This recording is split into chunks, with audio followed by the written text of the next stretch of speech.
this. 2 glass panels that reveal your very own custom Aston Martin helmets.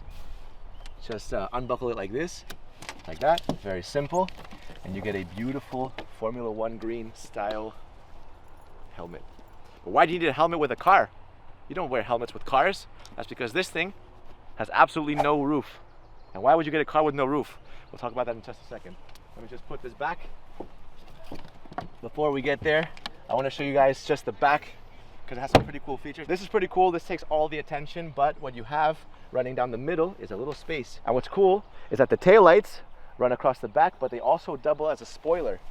That's pretty cool. I like it. Very innovative. So you got the wind running through here, pushing the back of the car down, generating downforce, but above it, you get a very elegant Aston Martin light.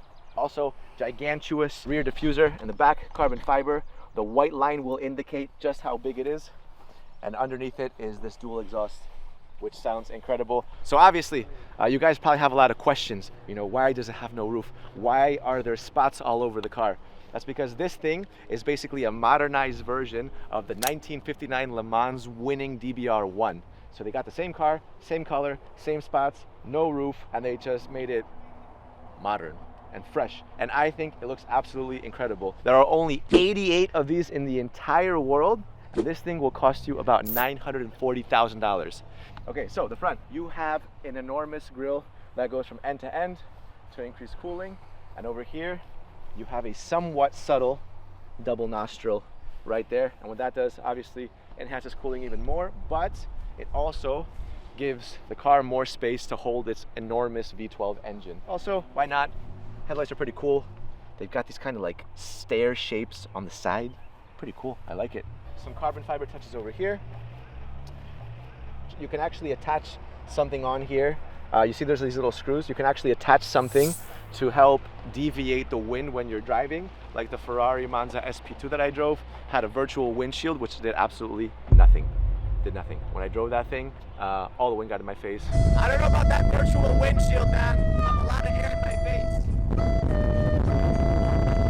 All right, let's go inside. So, first thing you'll see, you have a huge spine going down the middle. That's basically there, first of all, because it looks sick, but also it holds your rear view mirror because you have no roof, you have nowhere to put it. It's pretty handy to have that there. And obviously, it's not completely sealed off. You can still hold hands with your loved one or whoever else. Important. Underneath, very, very important. All right, so my favorite feature of the inside is right there. Usually I don't get hyped about glove boxes, but this thing doesn't have a glove box. Instead, it has a very, very fancy schmancy Aston Martin leather pouch. You know, you can just unclip that like this. Very elegant, very high quality. Unstrap it, and that's where you can hold, I don't know, your APs, your Rolexes, your bundles of cash, probably. A lot of you guys are probably wondering, okay, a car with no roof sounds like a terrible idea. What if it rains? What if it snows? What if there's a sandstorm? What if there's a tsunami? Well, these seats are actually completely weather resistant. So you have these carbon fiber bucket seats, but on top of them, you have these little luxurious cushions, but all of this is weatherproof. No matter what happens, no problem at all. This will handle it. Don't take my word for it, but it should handle most of it, right? Hop inside like that. All right, let's talk about some of the details. So, more leather, pays tribute to the original car back in the days. And this right here, you have another nice little strap. You pull that up, and you have a compartment. Not enormous, but it's enough to maybe charge your phone, put more bundles of cash, whatever else you got in there, it'll fit. Nothing too complex. You have this carbon fiber kind of casing. You have your display right there.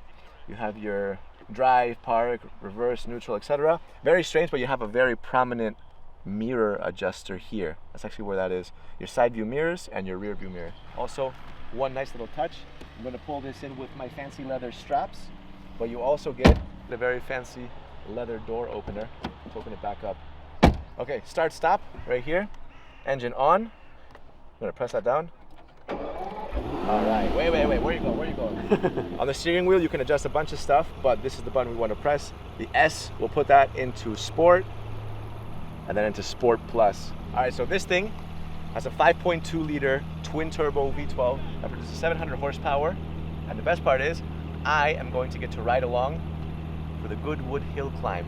We're gonna do some burnouts, apparently. But anyways, let's press the Sport Plus. Let's rev it a few times to see what it sounds like. Those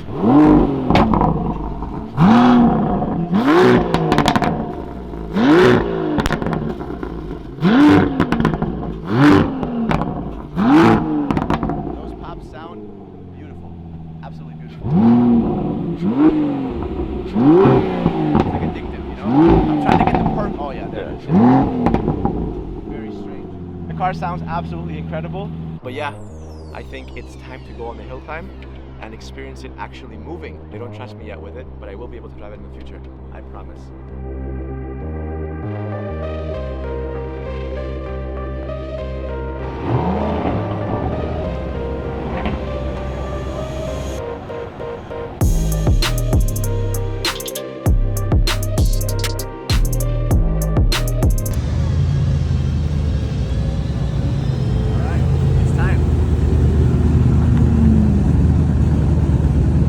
Final hill climb. We're gonna try to do a little burnout, maybe. Nice. Yeah, you're cool.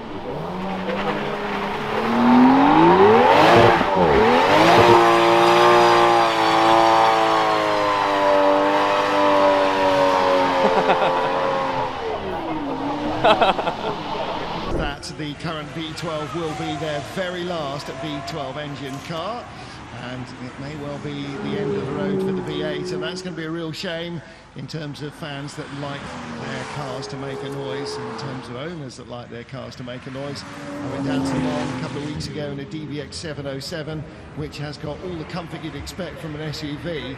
It just sounds and goes like a NASCAR racer. It's just the most astonishing thing. More than 700 horsepower. I didn't even venture into Sport Plus mode because I just couldn't go there. I do feel your ride down would have been a little bit more dynamic in the V12 Vantage Speedster with your head and shoulders, well, we're both tall people, out of the top of the car, the buffeting. It had to be exciting, but on the way back, I think you'd been too tired for that.